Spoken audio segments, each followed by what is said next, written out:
Hello. I just had to make sure I was actually recording. So today's topic is masturbation, pornography, and lust. So first let me read you a couple of verses. This is from Revelation chapter 20. Then I saw a great white throne, and the one seated on it. Earth and heaven fled from his presence, and no place was found for them. And I saw the dead, the great, the small, standing before the throne. And there were open books, and one of them was the book of life. And the dead were judged according to their deeds, as recorded in the books. And one more. For the eyes of the Lord roam throughout the earth, so that he may strongly support those whose heart is completely his. And the point of that is after thinking about this subject, especially in regard to masturbation, that a long time ago I came to the conclusion that either I was some kind of a genius, or either that or I was crazy, because I had this unique mental ability to, for a short period of time, actually forget that God exists. And probably at a time when I need to remember his existence, probably more than any other time. And then soon after the deed, I would, oh yes, that's right, I'd remember there's a God. The God of heaven, the God who is ever present, the God who's going to judge the world. And I need some help now because I need to be forgiven because now I feel guilty. But I think it's that kind of thought that well, that's basically what did it for me. That's what fixed my problem. It seems like it'd be pretty obvious, but something that just never really occurred to me. It just one day it popped into my head. It's like I completely, for a brief period of time, completely pushed out of my thinking the very existence of God. And if I would just not do that, then probably this wouldn't be a problem. And the thing is that from the verses that I've read, and there's other verses in the Psalms where it talks about if I'm down at the bottom of the ocean, or if I'm up on the top of a mountain, or no matter where I am, or even if it's in total darkness, God sees and God is there. The other thing too is that God is ever present everywhere. Not actually so with, as far as I can tell from what I've read in the Bible, as far as angels and demons, but they can be wherever they want to be. They just have to, be there, but not someplace else. So, for anybody at that particular point in time where they're in the act, they must, if they think about it, realize that there might be a demon there too, or maybe a couple of them. There might be angels there, and if you're doing that, the demons are probably loving it. They're probably high-fiving it. They're probably going, wow, look at him go. That's my boy right there. And if you're looking at something, they're probably going to go, wow. And I'll tell you what, this guy's really into some really strange stuff. And just think about this. If you're a single Christian and you're thinking, someday I'm going to get married, and I'm just wondering, I wonder who is the right woman for me? I don't know. I don't really know if I have an answer for you. She's going to be something else, I suppose. And but what if you're going down the aisle, or what if you ask her to marry you, whoever this hypothetical person is? What if God could just give her a vision of the real you? And she might have second thoughts about that. Wow, this guy's was really, Jesus basically said, if you look upon a woman to lust after her, you've committed adultery in your heart. And this guy's basically just a serial adulterer, or a serial fornicator. And on top of that, he's got something for my mom, or whatever your bent is, But anyway, I digress. But the point is first and foremost, I think that the solution to the problem isn't like a whatever works. It's just basically reality. If you're living in reality as a Christian, you have to realize that God is ever present. Do you really want to sit there and go, you know what, I really don't care? And if you're thinking, well, God made me this way, and I'm sure that he understands. Boys will be boys, I don't think so. the seriousness of this isn't, well, I'm burning with desire and I just taking care of a problem or something like that. Jesus basically said it. In your mind, you're a fornicator. In your mind, you're an adulterer. And it doesn't get much worse than that. In the Old Testament, there was sins that you would be stoned to death for. And adultery would be one of them. And this, of course, is different because it's only in your mind. It's only in your heart. But basically, it's the intent. In other words, you're saying, yeah, someday, I want to get married. And I want to marry the right woman. And I want to be the right guy.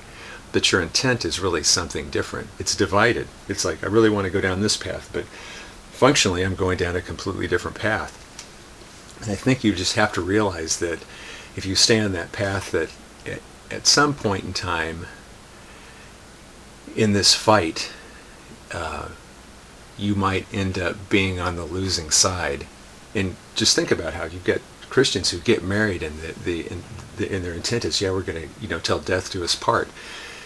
But at some point in time, I've sat in church before. There was one time in particular where it didn't happen very often, but it's the church discipline thing where it becomes a public matter.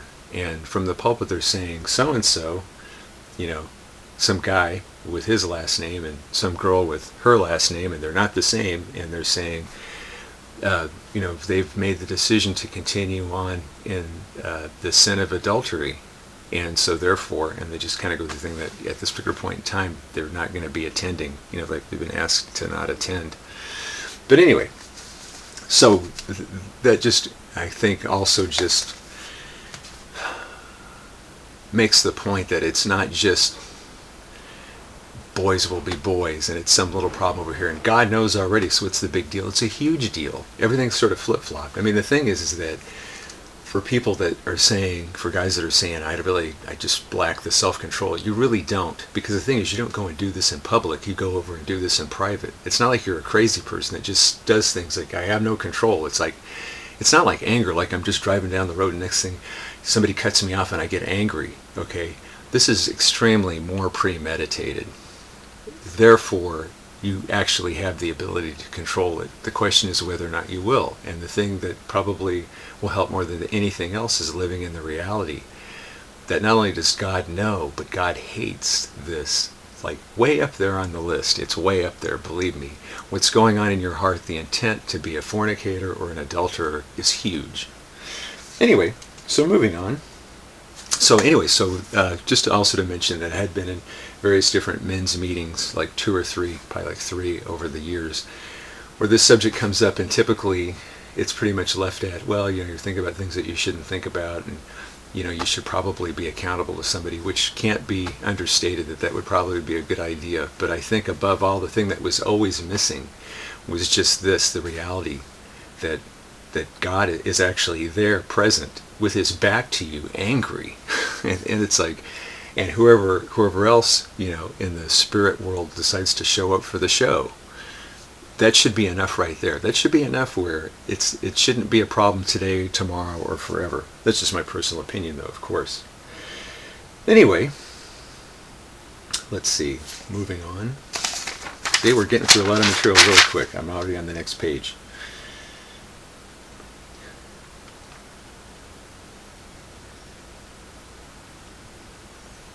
Okay, well here's like another thought, and this is something I'm kind of taking this from pop culture, but it's pop culture from decades ago. And if you haven't heard this song, this would be one of the few times I would probably ever do that. There's a song called Aqualung, and if you go ahead and you might want to YouTube it and also look at the lyrics. It's a very telling song. I'm not really sure if the band that did this is really pro Aqualung or against him or something like that, but they're putting out there a picture of an individual that's just really creepy. And so they basically try to take a lot of components to make a sort of a picture of somebody who's really detestable. So most of us, go through life and we're respectable and we drive around in our cars and we're dressed nicely and we go to church on Sunday.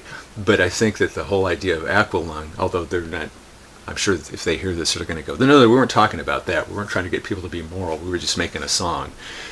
But this guy Aqualung, so he's an older guy. He's dying of some kind of disease with his lungs, probably from smoking. They make a point that he smokes cigarettes off the sidewalk, and he's all kind of greasy and dirty, and and he likes to go to the park and sit on the park bench, and from a distance he likes to watch underage girls. And that's his bent, and he's eyeing them with bad intent, so he's thinking basically the worst kind of thoughts. And so the thing is that, so the difference between him and anybody listening to this that has this particular problem, even if it's just they think about it, is that his particular brand is underage girls, and your particular brand would be somebody that you're not married to. And of course, that's already been dealt with in Scripture. So yes, for most of us, Aqualung is a few shades removed from maybe where we are, but it's basically the same grocery cart of problems. So just think if you were like driving down the road again with your, hopefully, well, your girlfriend that maybe someday you're going to get married to, and if let's say the subject comes up and you have this moment of honesty where it's like, hey, we're going to get married for the rest of her life, I might as well just answer her question. She goes, so what's up with this thing with guys and masturbation and all that, And you can tell her, yeah, it's a problem. Yeah, some guys have this problem. Well, do you have that problem? Well, I mean, I'm working on it. Oh, really? When was the last time you had a little problem with it? A week ago. Wow, sounds like you're not making very good progress. So what was it? What were you thinking about? Well, I'd really rather not talk about that. No, but you're being honest here. Well, remember when we went over to that restaurant, the coffee shop, after going to the movie, and she's wearing the low-cut thing, and so I was thinking about doing her. And she'd probably be going, wow, you're just like anything that moves, right? You're like Freddie Mercury, anything that moves, but as long as it's a girl. Well, as long as it's a girl, and she's not underage, sure, yeah, she's open game for like a good fantasy. So just think, if that's you, then that's you. That's you with all the layers pulled back, okay? And so if she knew about that song Aqualung, that might be popping into her head. She's like, I'm stuck in the car with Aqualung. It's like, it's just a younger version. I mean, Aqualung used to be a young guy if he actually existed, And it probably just started out innocently enough. So, anyway, just something to think about. So anyway, moving on.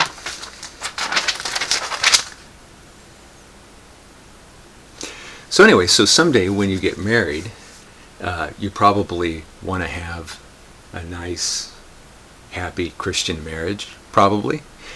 And of course, some Christians actually bring this into their marriage. And interestingly enough, I was talking to somebody who was being extremely open and mentioned that this is actually a known part of their marriage, which seems to be a real oddity. But apparently the guy has more of a drive than she's got. And so she basically just told him, I mean, I guess she's a little bit more enlightened as far as what's going on. Hey, why don't you just, I'm not in the mood, so why don't you just go off someplace else and take care of your little problem? He's like, okay, fine, I will. And that's just what they do. So however many times a week, not very often, she's into it. They do the deed, and then when she's not, he takes care of his own problem. And the thing is that they think that they found a viable solution to the problem. But in reality, aside from some other problems that it might cause, doing the deed, she's basically said, go ahead and be an adulterer, okay? So it's like they're both completely on the wrong side of the fence on this, but with the idea of convenience, like takes care of her problem, takes care of his problem, what could be better? And they're actually okay with this. And I was kind of, when I heard about this, sort of shocked, so I didn't throw in my 2 cents at the time, and don't really feel the need to at this point, but that's another story. But anyway, so the thing is that but maybe it's just you, and your wife doesn't know about it. And the thing is, she could find out that you're Aqualung. And the other thing is that it's still the same problem. You're just basically being an adulterer. And when you think about it, it's like I wish I didn't think about this till just now, but there's a verse in the Bible that when it's talking about sin, and the way this verse is worded, I just wish I could remember where it was. Maybe I'll have to redo this and find it or put it in the footnotes or something, but something to the effect of, if by chance you happen to accidentally sin, that's really how it reads when you read it in the English. This is completely different. It's like if we just happen to sin, like, every now and then we're going to sin. It's just going to happen. I mean, we're going to try not to, but it's going to happen. And we have an advocate. So, we'll be forgiven, obviously, but Jesus is going to tell the Father, I've paid for that. This is completely different. This is sort of like becoming a Christian and never really getting out of square one. It's like, Monopoly, and it's like you're at square one. It's like, come on, go. When are you going to go? Well, I keep on ending up in this little cycle right here where I'm sinning on purpose, and I'm sinning on purpose, and it's premeditated. And it's not just an accident. I'm sinning on purpose. And I brought it into marriage, and it's like going to affect everything. That's why it needs to be fixed. You got to get out of square one. For we are his workmanship, created in Christ Jesus for good works, which he prepared beforehand that we should walk in them. And you can't even get it out of square one. It's like, how can you even think clearly enough to know, what should I do with my life? I mean, you could be middle-aged, you could already have grandkids, and it's like, get it in gear. It's like, what did I do with my life? All right, as the song goes, no one told you when to run. You missed the starting gun, but somebody did tell you when to run. It was right out of the gate. It was immediately, and it just never happened. In the really big picture, it's an addiction to pleasure. It's the releasing of endorphins on demand, which life isn't really supposed to be that way. Most of life is sleeping and working, and I think it used to be worse back before the technological era of lighting. That made a huge difference, because then you could just flip a switch and still see to work. When the sun went down, the work didn't stop necessarily. But the thing that also kind of goes along with that is television. Television is it takes the least amount of effort to get enough of an endorphin drip that people are willing to do it with pretty much all their spare time. In other words, the return on investment to actually get these endorphins is to sit there and be awake with eyes open. If you sit on a couch and turn on the TV and flip channels, oh, that looks good. You can do that. People do it at 4 and 5 hours at a stretch. As a matter of fact, if you make a pie chart of your time spent during the work week, I mean, the weekend is like a real mixed bag, but it's probably the same thing. But if you make the pie chart, you've got, you got to sleep, and you have to get up and get ready to go to work, and you got to go to work, and you have lunch, and you work some more, and then you drive home, and maybe you make dinner, or maybe you run an errand on the way home, and then if you're lucky, when you got 8 hours of sleep thereabouts, and you got like an hour to get ready, and you got to go to work, and that takes time, and you add it all up, and you end up with probably about 4 hours of free time. And interestingly enough, I think the last time I checked, the amount of time that people spend watching TV is roughly 40 hours. It's almost 40 hours on the nose. I went back and checked it for what it was back in the 80s, and it was more like 32 or 35 or something like that. And that's like having another job. And so the thing is that what it means is that you live for TV. That's sort of like a little side issue, but that coupled with this particular problem, where there's just thinking about it, or looking at something about it, or actually doing something, doing the deed, along with TV, it's like you've got, and Christians, maybe they're not, maybe they're just, well, yeah, okay, you throw them in there too. I mean, it's probably the same thing, bunch of TV, and I was checking out the YouTube videos on TV, and most of them are just like, don't watch bad shows.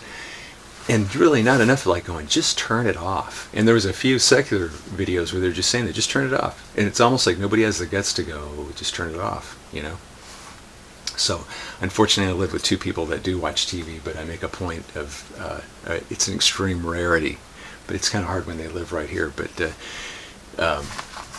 every now and then they'll get me to sit down and watch a movie. Every now and then I'll be walking through the living room and I'll just stand there for a half an hour and watch something. I'm not even going to sit down, but that's a whole other story. But anyway, the point is that in the really big picture, it's pleasure on demand. So another thing is, after hearing this, if just the knowledge that angels, demons, and God are present. God definitely, and angels and demons if they want to be. So if that's not enough, and it's not enough to basically kind of go, you're just Aqualung, except for the fact that you picked a different topic than he did, barely. If that's not enough, and if it's not enough to basically go, yeah, it's probably going to like mess you up as far as actually thinking clearly enough to find out what you're supposed to do with your life with that extra 4 hours that you got every day. If that's not all enough, but you're thinking, yeah, I need something that works, you might want to try fasting.